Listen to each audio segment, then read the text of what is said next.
வீட்டின் சுவற்றை இடித்து நின்ற ஈச்சர் லாரி. அதிர்ஷ்டவசமாக உயிர் தப்பிய குடும்பத்தினர். ஹொசூரில் ரிவர்ஸில் இயக்கப்பட்ட ஈச்சர் லாரி பிரேக் பிடிக்காததால் கட்டுப்பாட்டை இழந்து வீட்டின் சுவற்றை இடித்து நின்றது. இதில் வீட்டின் சுவர் மற்றும் ஆஸ்பெஸ்டாஸ் ஷீட் மேற்கூரை ஆகியவை உடைந்து நொறுங்கியது. இதில் வீட்டில் இருந்தவர்கள் அதிர்ஷ்டவசமாக உயிர் தப்பினர். ஹொசூர் பெரியார் நகர் பகுதியில் வசித்து வருபவர் நாராயணன், வயது 52. இவர் 3 சக்கர அபே வாகன டிரைவர். இவரது மனைவி வினோதா, இவர்களது மகன் கோபி, மகள் வித்யா. வித்யாவுக்கு திருமணமாகி ஒரு குழந்தை உள்ளது. இவர்கள் அனைவரும் இன்று காலை வீட்டில் இருந்துள்ளனர்.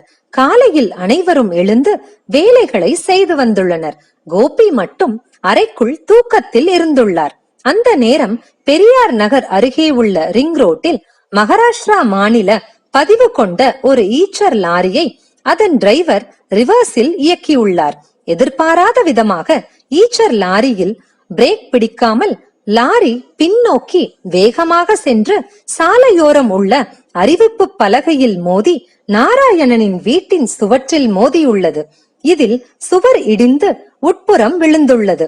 அதேபோல் வீட்டில் மேற்கூரையான ஆஸ்பெஸ்டாஸ் ஷீட் இடிந்து நொறுங்கியுள்ளது.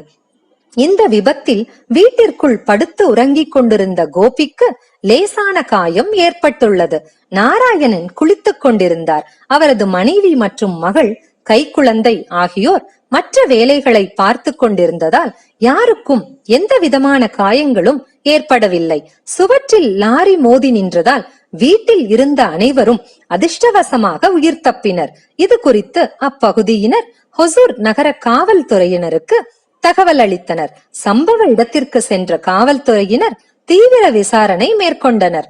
விபத்தை ஏற்படுத்திய ஈச்சர் வாகனத்தின் டிரைவர் வாகனத்தை விட்டு தப்பி ஓடியுள்ளார். இது குறித்து போலீசார் விசாரித்து வருகின்றனர்.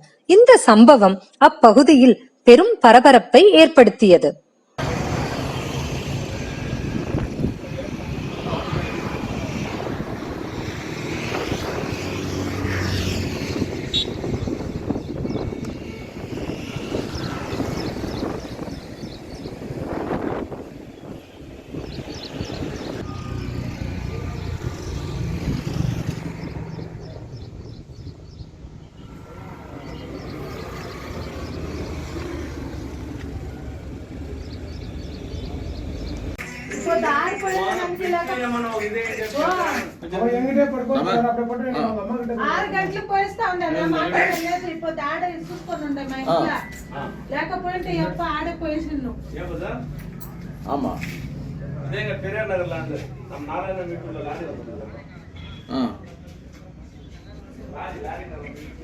வணக்கம், என் பேர் நாராயணன் சொல்லிட்டு எங்கள் வீடு வந்து 45 வருஷமா நாங்கள் பெரியார் நகரில் வீடு, ரிங் ரோட்டில் வீடு இருக்கு நம்மளுக்கு.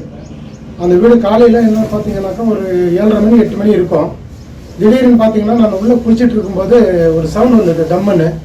என்னடா நான் வெளியில் வர முடியல, நான் உள்ளே இருந்தேன். எங்கள் பையன் அங்கே படுத்து தூங்கிட்டு இருந்தார். பார்த்தாக்கா திடீர்னு வீட்டில் வந்து ஒரு ஈச்சர் லாரி ஃபாஸ்ட்டாக வந்து உள்ளே விட்டுட்டான். வண்டியை விட்டதுமே என்ன ஆச்சு, எங்கள் பையன் மேலே ஒரு ஆலோபில் கல் விழுந்துருச்சு.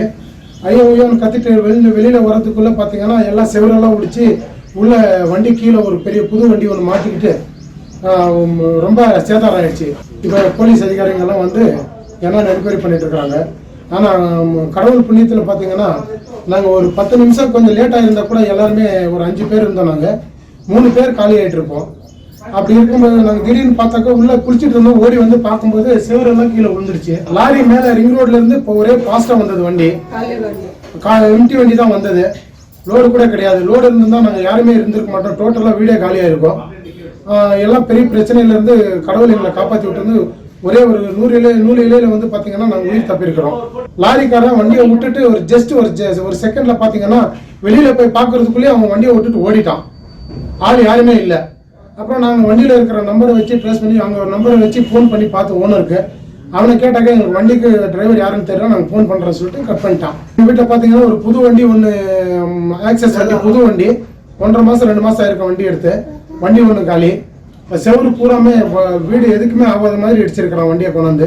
முன்னாடி ஒரு செட் இருந்தது, மெக்கானிக் செட்டு, அதுவும் காலி. டோட்டலாக பார்த்தீங்கன்னாவே எங்களுக்கு எல்லாமே சேதாரமாக இருக்குது. கடவுள் புண்ணியத்துல நாங்க ஒரே ஒரு ஜஸ்ட் 5 நிமிஷம் லேட் பண்ணியிருந்தா கூட எங்க பையனை நாங்க பார்த்துக்க முடியாது. அந்த மாதிரி கொஞ்சம் இந்த கல் வந்து ரைட் ஹேண்ட் மேலே தான் விழுந்துச்சு. ஆனால் கொஞ்சம் லேட்டாக இருந்தாலும் நான் எந்திரிக்கிறது லேட்டாக இருந்தாலும் பார்த்தீங்கன்னா எல்லா கல்லும் மொத்தமும் என் மேலே விழுந்திருக்கும். கீழே சரிஞ்சு கிடக்கு கல் எல்லாமே. அந்த செவுரு இடிச்சு அந்த செவுரு மேலே இருந்த கல்லெல்லாம் என் மேலே விழுந்திருக்கும். கடவுள் புண்ணியத்தில் நான் எந்திரிச்சிட்டேன், ஒரு ஜஸ்ட்ல எந்திரிச்சிட்டேன்.